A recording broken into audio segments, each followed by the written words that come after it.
Welcome to Atlantic Television Network Society Watch. This is a program where we ventilate societal issues, give them aggregate attention, with a view to provide solutions that will benefit humanity. On today's Society Watch, we'll be looking at numbers of issues, starting from Lagos State. FG gives out free 300 gas cylinder. From Plateau State, government should stop funding pilgrimages. That's from Nwanasat. On insecurity, kidnappers admit using ransom for children's expenses. On economy, FG to close stations as petrol hits 1,000 naira per litre. These are the issues we'll be looking at today. Remember that you can join us on all our media platforms, Facebook and YouTube, Atlantic Television Network, Instagram and TikTok, Atlantic TV Network 1, X Atlantic TV Net. You can also watch us live on our website, atlanticnetwork.tv. We return after this short break.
Welcome back. If you're just joining us, this is Society Watch on Atlantic Television Network. And I have an amazing guest in the house. And if I should say Happy New Year, welcome, Mr. Samuel Davids. Thank you. It's good to have you. Good to be here once too. again in the studio. And you look amazing. Thank you. Oh, wow. And he is a UN-certified drug advisor. Yes, that's who he is. All right, the first story for today is from Lagos State. Minister of State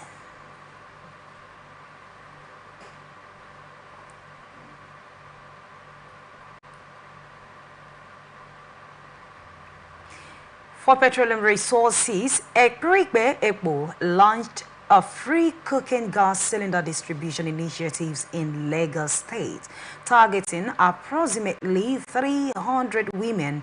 This is part of the broader government's effort to provide 1 million homes with clean cooking solutions by 2030, as provided by President Bola Tinubu.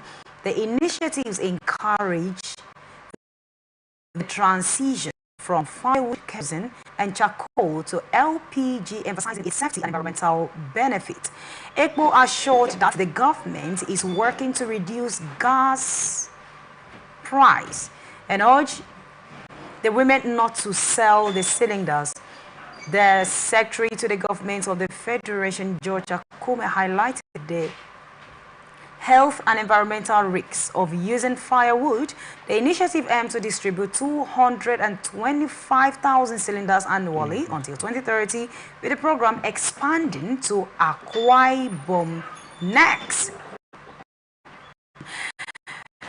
First of all, I will say congratulations to the beneficiaries of this gas cylinder. Let me say that this is a good initiative because of the environmental hazard of using kerosene and charcoal and also firewood to cook. But I am wondering, are these redeemed? Natural gas is very expensive. Even those that have already can't even afford gas anymore because how much the price has skyrocketed. And the Lagos government is saying that this is a good initiative to share cylinder. Mr. Samuel, are they going to be giving them gas too? I think the report said, the minister said that they're also going to be getting gas at reduced price.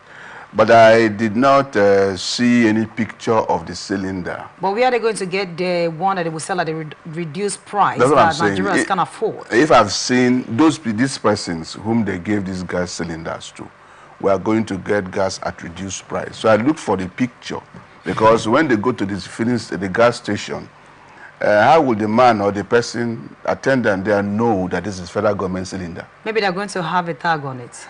You see, we have a situation that is very ugly here.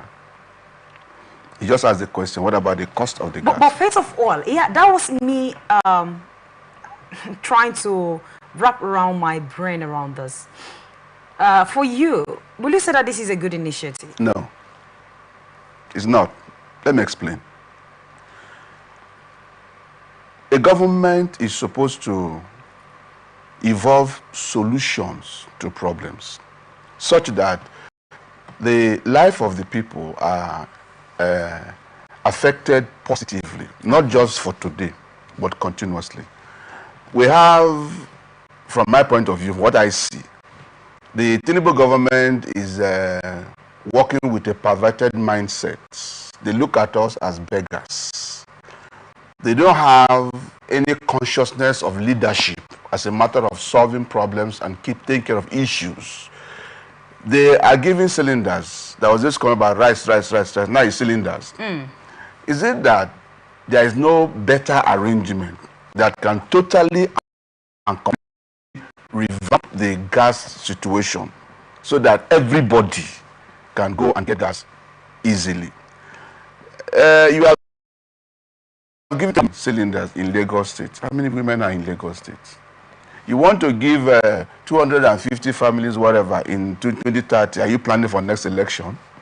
You are telling us 2030 now, so that when 2027 comes, we want to vote for you for gas cylinder. So it is not, for me, the way I look at it. It is just this, what I call this of the Tinubu regime. They don't sit down to think of problems that will solve problems. They feel that it's like when a baby cries, take bread, take biscuits, take chewing gum. That's what they're doing with us. They have not sat down to look at the issues as to say, let us do this for the total effect. Let us effect that will last.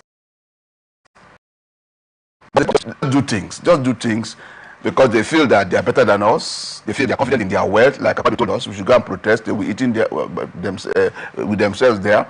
So when something happens, they just plan, okay, let us dash them this. Let us dash them this. That does not solve national problems. It does not solve economic problems. There are people who, I think, there are people who are used to the corruption that is in dashing. So they want to continue with it. If somebody makes a complaint, dash him bread. If he makes a complaint, dash him rice. He makes a complaint, if, okay, maybe he shouldn't even complain, give him gas. But how many Nigerians are you going to give gas cylinders? And when you give them the gas cylinders, what about the gas itself? That is increasing every day. But you said they've said it, that they're going to be giving them gas at the reduced rates. That's what I said. How would they know now? When the owners of these cylinders go to the gas station, are they going to tell them this federal government cylinder? Don't you think it's going to be customized? I don't know. I look for the they didn't see. You didn't see. And there was no picture. Okay. But even then, even then, when they go to the gas station, is the attendant going to give them at a lower price than others because it's a federal government cylinder? That is what I wanted to ask. Maybe if you go with a particular cylinder, they will give you at a reduction price. What is the economics in that? So that they now tell us again that they are, what they call it now? They are paying money for subsidizing gas for those cylinders, because the person who has a gas cylinder has paid for the gas at a certain amount of money and is working to get what he needs to get for the day. So when you bring a federal government gas cylinder and he gives to you at 75% or even 50%, who's going to pay for the balance? Are we going to say that every gas cylinder, every of the cylinders that they take to the filling station, give us a record, the federal government will pay you the balance? They just know that they are selling so it's really complicated for you. The whole stuff is confusing. I think I've said before that before they do things, before anybody does things, something, you must think about it.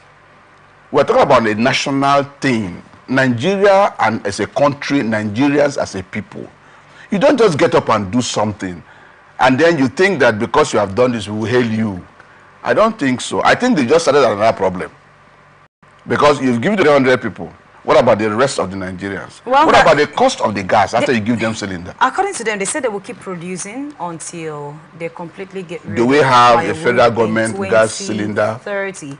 But let's look at this. We know that Nigerians protested for their grievances of of what they need, the grassroots demand, and not just giving them food. Do you think that if government come up with, this person is complaining, let's give them bag of rice, let's give them this, if Nigerians made up their mind that no matter what the federal or the state government or whosoever brings their way, they are going to down, don't you think they are going to do the need? Because if they come up with an initiative of giving bags of rice, Nigerians jump on it. They come up with an initiative of 10,000, Nigerians jump on it. They come up with giving 2 cups of gari, Nigerians queue up for it. Don't you think that is a reason the government feels that Nigerians want food, so they will continue to use poverty as a weapon to deal with Nigerians? You're right. That's what I'm saying. They have this dash politics, you know, they want to keep dashing, but they are not looking at the problem to solve it. Then what about collecting the dash things? You see, when you are drowning, every floating thing that you see, you want to hold on to. That's what I think is happening. Because, you see, this thing we're talking about has been on for a long time. Some people have accused us, Nigerians, that we deceive ourselves. We say we endure. We say nothing they shake us. But that's because we are teaching ourselves to accept the ugly. We are training our minds to accept the unacceptable. And when you are doing that, the daily facts of life will keep challenging it. And that's why when we are saying we are enduring, but we are hungry, and somebody brings 3 cups of rice, we run for it. Because the fact of the hunger cannot be pushed down because you want to look, I'm tough.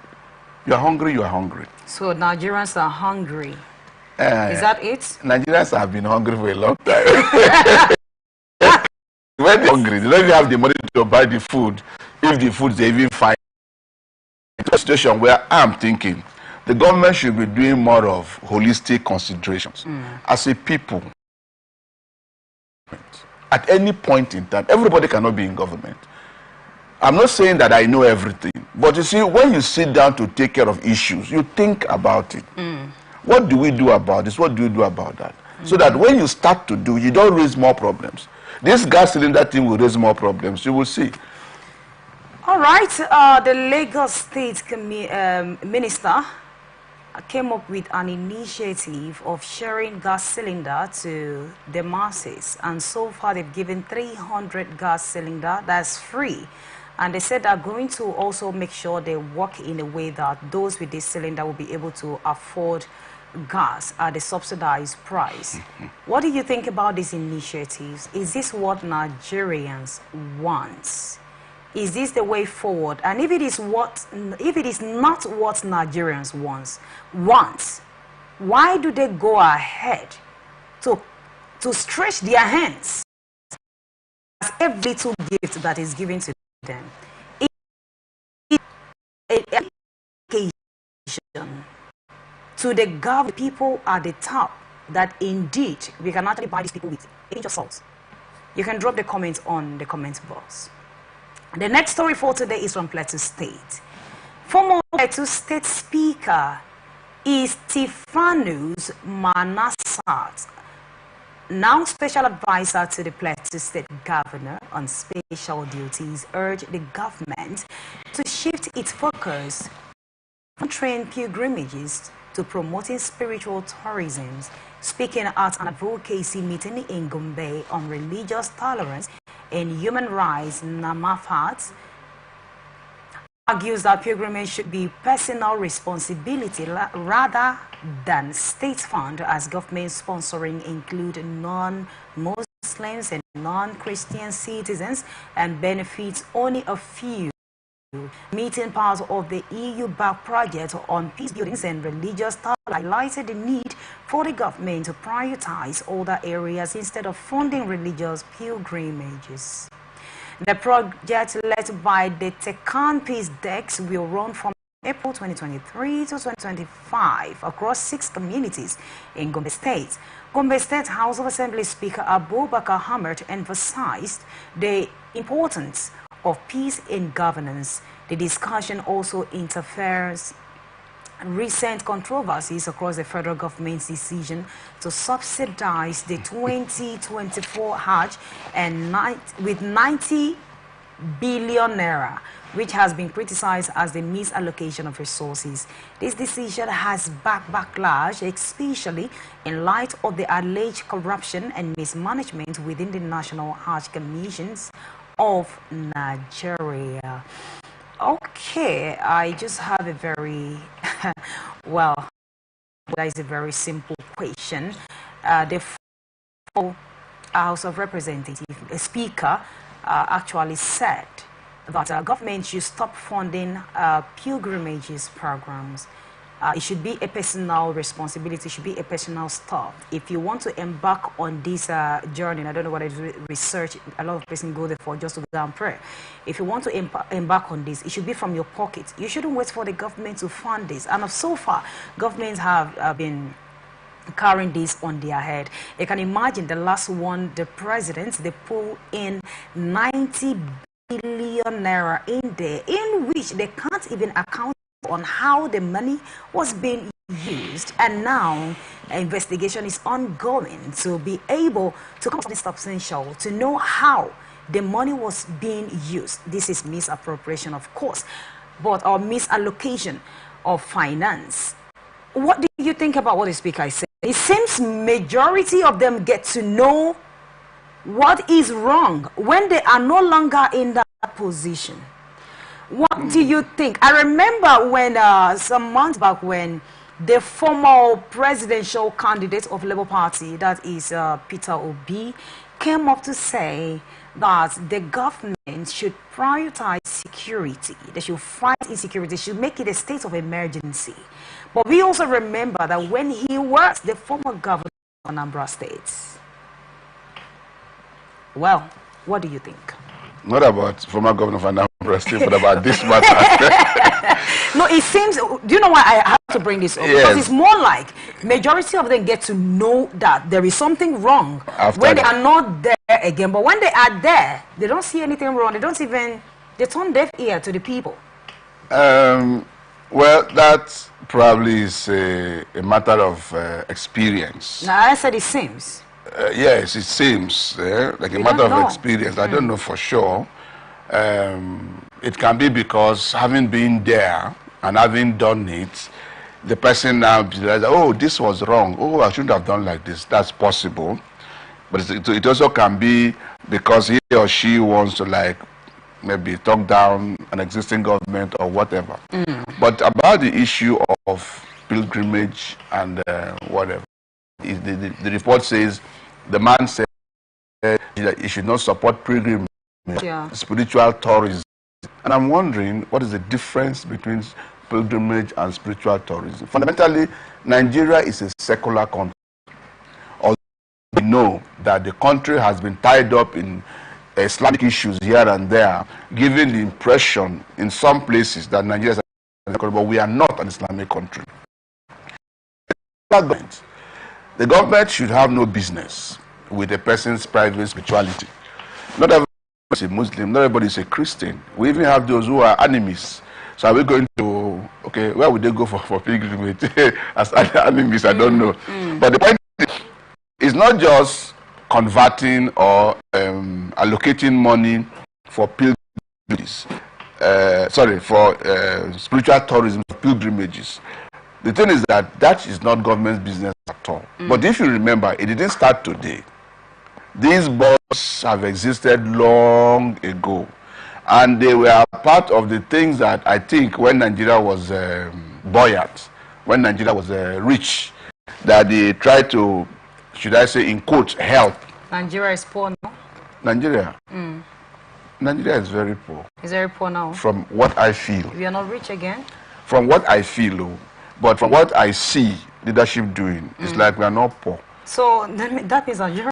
No, the leadership is different, is totally disconnected from the people. Okay, so when Nigeria was rich, each and every person? No, for example, when Nigeria was rich, reference to our previous discussion, no government gave gas cylinders to anybody. When Nigeria was okay. But they gave something else? Well, maybe they gave pilgrimage. But you see, what I'm saying, my sister, is that indications of today, what's happening today is a lot about how bad this system is. Okay. So if this man is coming now to recognize or realize that government should not spend money on individual spiritual interests, it makes more sense. But he says from pilgrimage to spiritual tourism. Okay. He needs to explain what that means. But fundamentally, because we are a secular country, the government should have no business with whatever form of pilgrimage, in whatever direction it goes. Otherwise, they should also pilgrimage their enemies, pilgrimage the person who wants to worship snake, because people do that in this country. They're not able to Mecca or Israel. Some people worship snakes, some people worship trees, some people worship animals.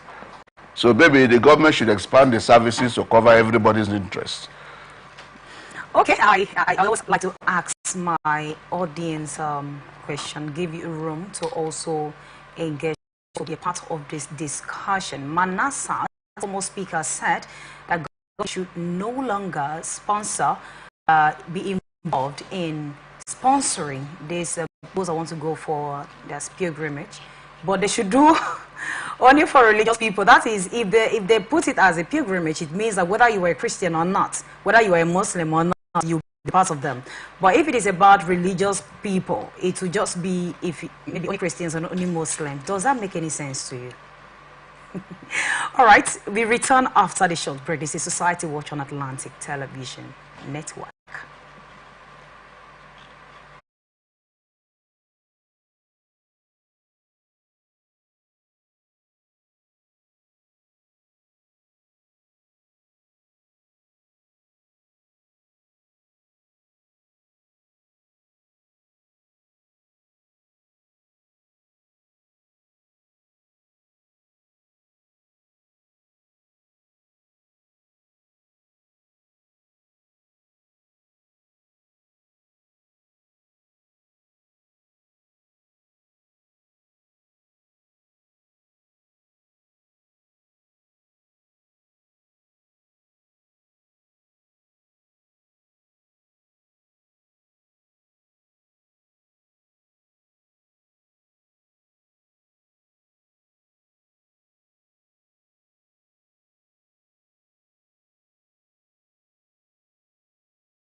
Just joining us, this is Society Watch on Atlantic Television Network. Remember that you can join us on all our social media platforms, Facebook and YouTube, Atlantic Television Network, Instagram and TikTok, Atlantic TV Network 1, X, Atlantic TV Net. You can also watch us live on our website, atlanticnetwork.tv. And now the rest of our stories. Six-man armed gang adopted an oil magnate from its drainage site in Aja, Lagos, taking him away via waterways. The victim's family raised and paid a ransom of $300.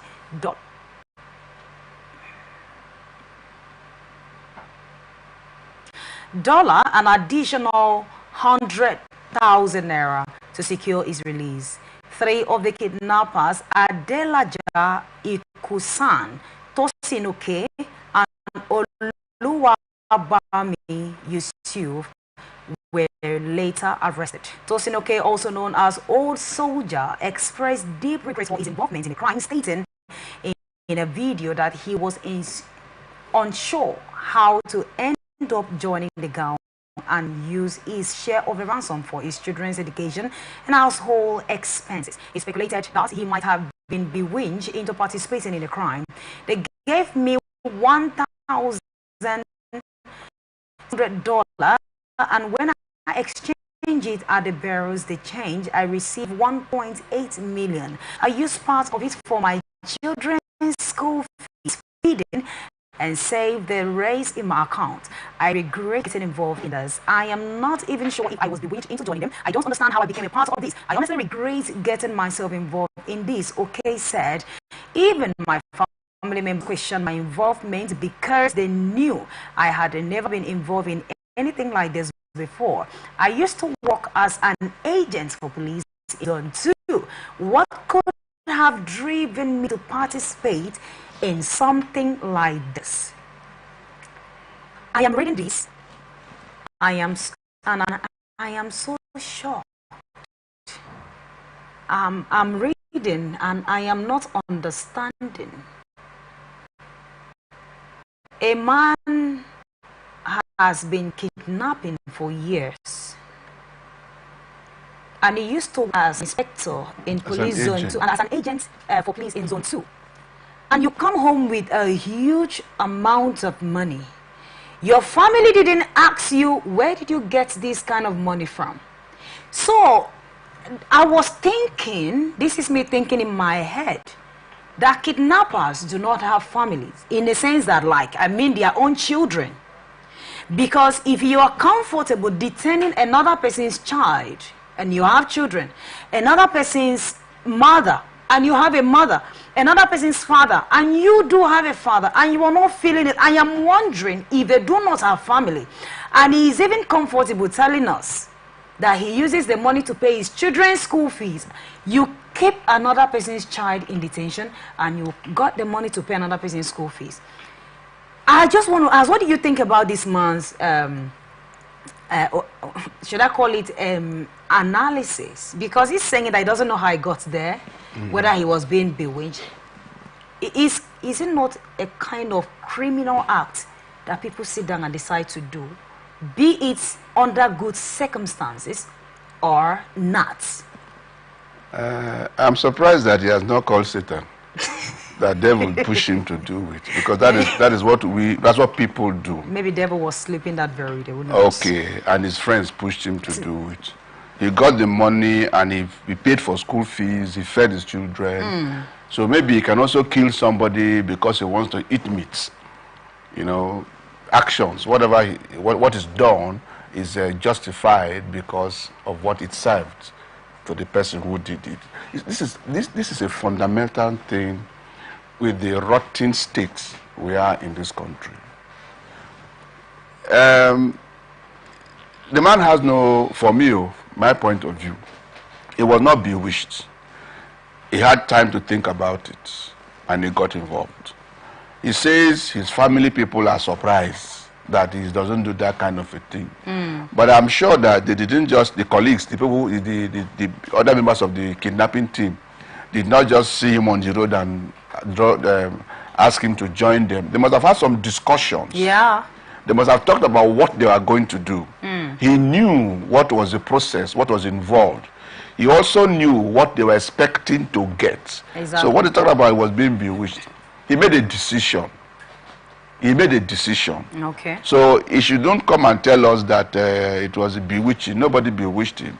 His needs, his mindset was what was at work, and for him to have done what he did. Okay. Wow.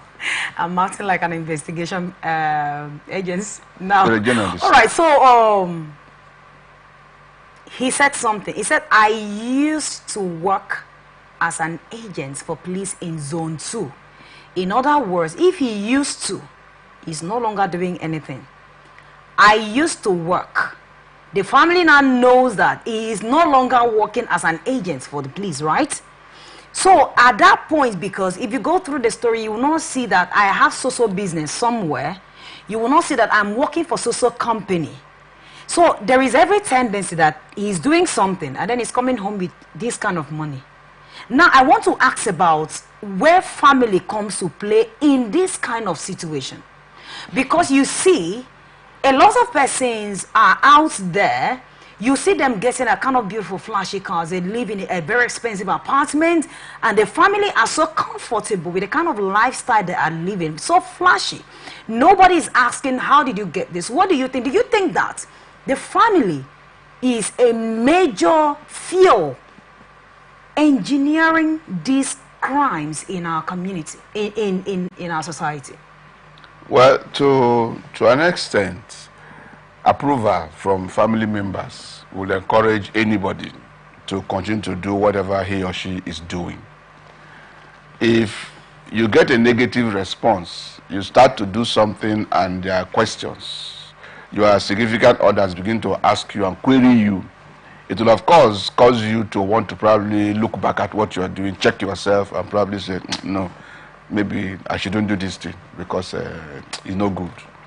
But if there is no such thing, it will encourage the person. Nevertheless, I want to also say that if somebody tells me something, for example, I come home and somebody in my family tells me that there was a quarrel, there was a fight, and there was this and there was that, and I get involved with it. In the process, I kill somebody.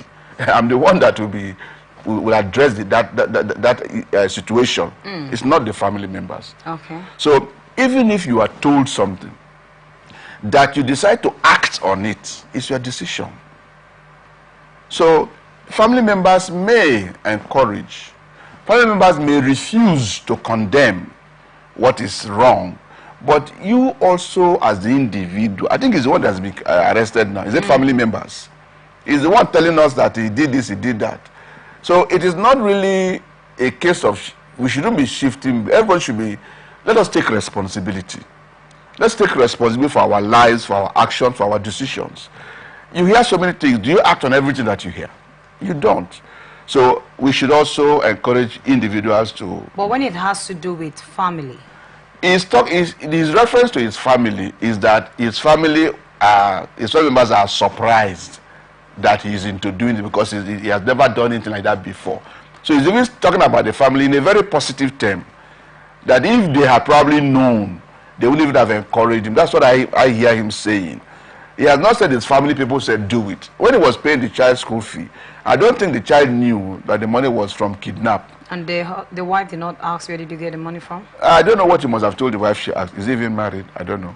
How did you have children without wife? We have single fathers, like single mothers.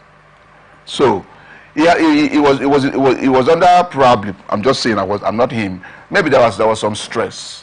When we talk about the economy, or talk about the stress in the economy, I'm not justifying him. Is that an excuse for this kind of crime to take place? I'm not saying that. What I'm saying is that even in the midst of that, every one of us should take responsibility of his or her actions. We should recognize the fact that when we do things, consequences come to us. Okay. It's choices and consequences. Yeah, he chose to get involved. Now he's facing the consequence. But Mr. Samuel, why do you think so far the police, the security agencies have been able so far at least to get some of these people involved in kidnapping, but the more they get them arrested, the more it's on the increase? What is the problem? Why is it not decreasing after they have been able to arrest this quite number of persons? Very simple. Okay. Hunger. The need to satisfy financial pressures. The need to satisfy the demands that they have. I've had an experience sometime, in my field as a drug person. I've met somebody who was slicing drugs for marketing. And I told him, I said, this thing you are doing, don't you know that it is bad, that it destroys lives? He said he knows. But what is he going to do? He needs to have something to do. Do I want him to go and carry a gun? In other words, if he does not do this to get money, his other options to go and be an armed robber. He needs to have money. I'm not justifying it. What I'm saying is that is the thinking. There is this thing about a person's morality, a person's what you see life to be about, a person's perception. What is important? Values. Okay, that's the word. Values. A person's values. So much so that even when you are under pressure, you will say, I do this, I don't do this. But when we are in a situation where it is becoming difficult for people to be able to say, I don't do this because of the pressures of life, these things can begin to happen. The man is saying, they'll be surprised that I'm even involved with this. I've never done this before. I don't even know how I got there. Because probably 6 months, 1 year, 3 years ago, he wouldn't even think of this. There will be no bewitching. Maybe 5 years ago, he wouldn't even think of this. Well, anytime they arrest them, it's always their first time. Well, I don't think so. They can say so to the press. But... and yes. I'm just telling you what we always read here. Every time it is my first time of doing this.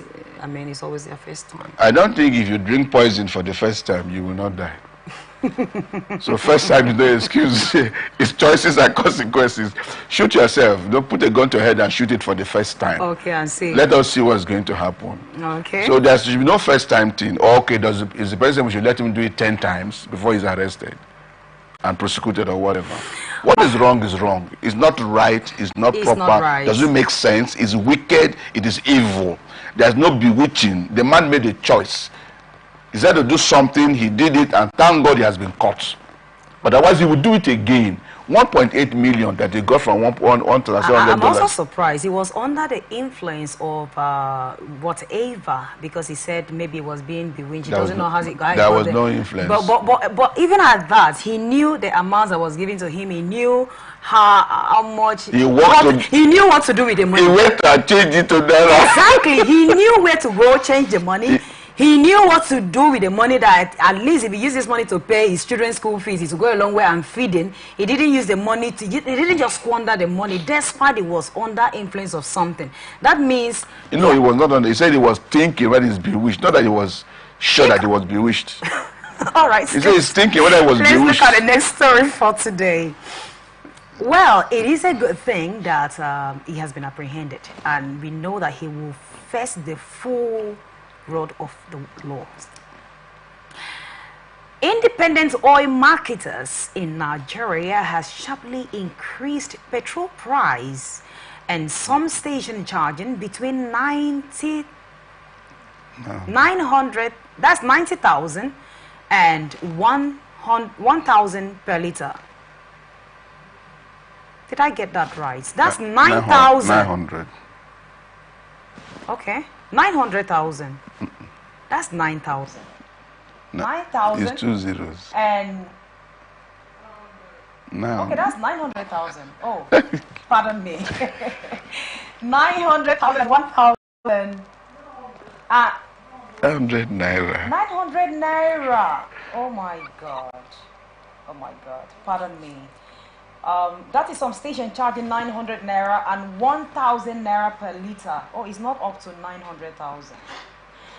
That is far higher than NNPC's rates of 568,000 naira to 617 naira per liters. This has led to long queues of NNPC outlets. The federal government, through the Nigerian Midstreams and Downstream Petroleum Regulatory Authority, has vowed to shut down any station caught selling at extravagant rates, arguing that the high rates reported by independent marketers do not align with the officials' depot figures. Despite these claims, independent marketers cite low supply from the NNPC and high purchase costs from private depots and reasons for the price hike.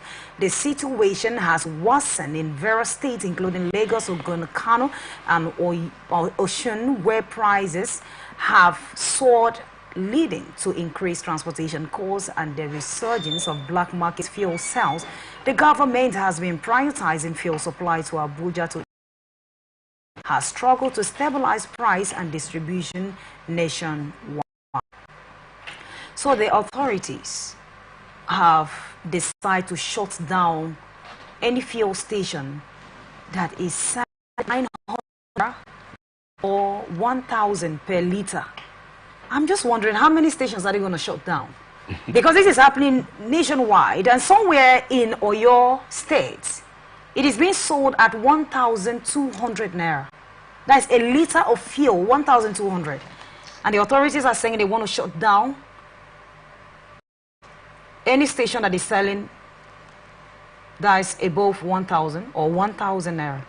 Well, how are they planning to do that? They were saying that, I think NNPs or whatever they mentioned, their sales from 568. Exactly. So it's more of private station. That's what I'm asking. How are they going to do that? Because we have more than 2,000 in the nation. We come back to the matter of governance.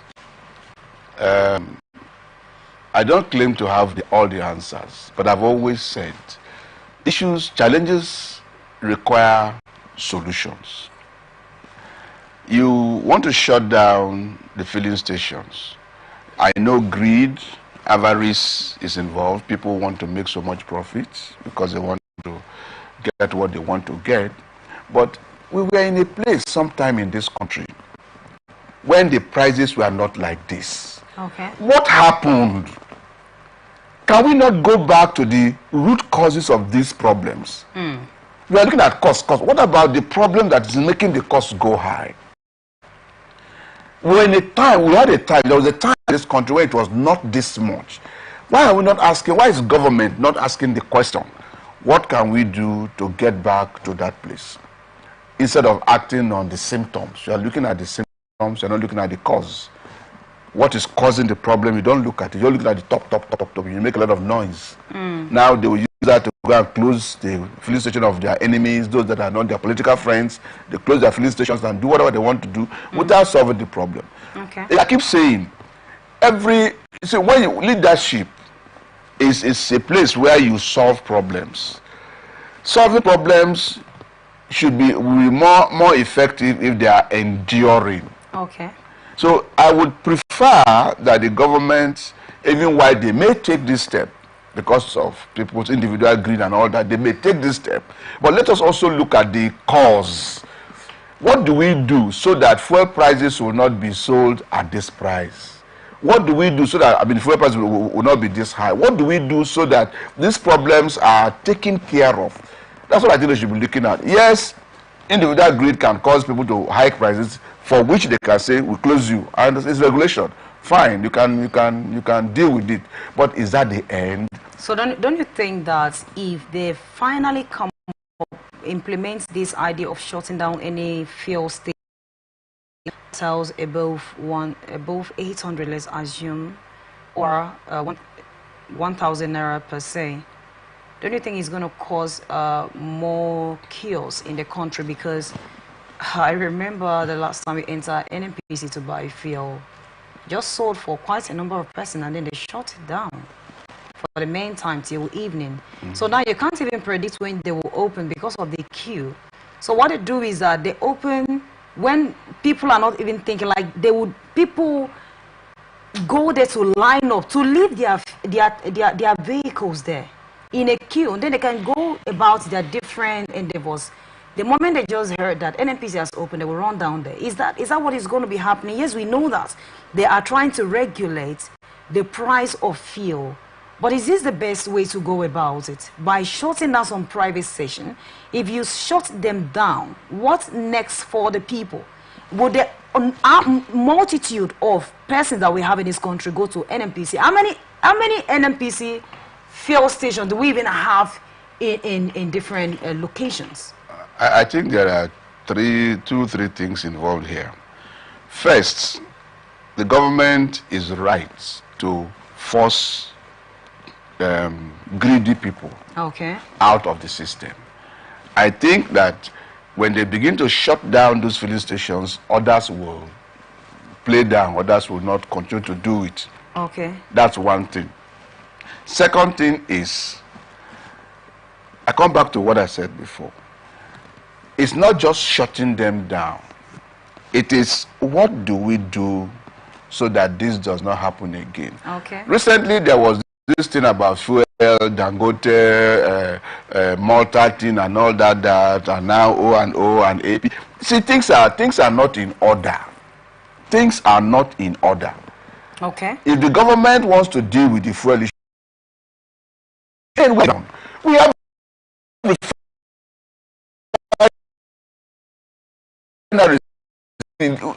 what is the thing that should be done to stop this high fuel price? They can.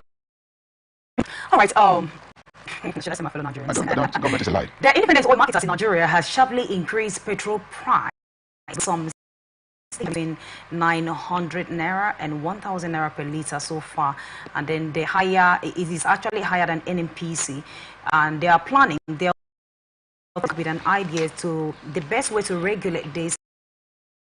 There's stations that have decided to be so, in Mr. Samuel's words, so greedy with these the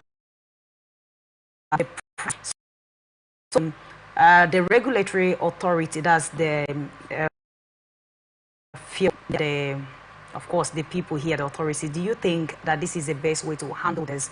Because as it stands now, I don't think the number of private stations in different society, in different communities, in states, I don't think it's up to like 30, 40. So how are they going to manage this? Thank you so much, Mr. Samuel. Thank you for coming on today's show. I do appreciate your time. Thank you, our viewers. This is the March, and this is where we are drawing the curtain for today. Thanks for joining us, our viewers. I am Imakata Irika. You can join us on all our media platforms: Facebook and YouTube, Atlantic Television Network, Instagram and TikTok TV Network 1, X Atlantic. You also watch us live on our website, atlanticnetwork.tv. All commercials are welcome. You can reach us through those media handles on your screen. Do remember, that peace and unity are the pathways to progress. Thanks for watching. Good afternoon.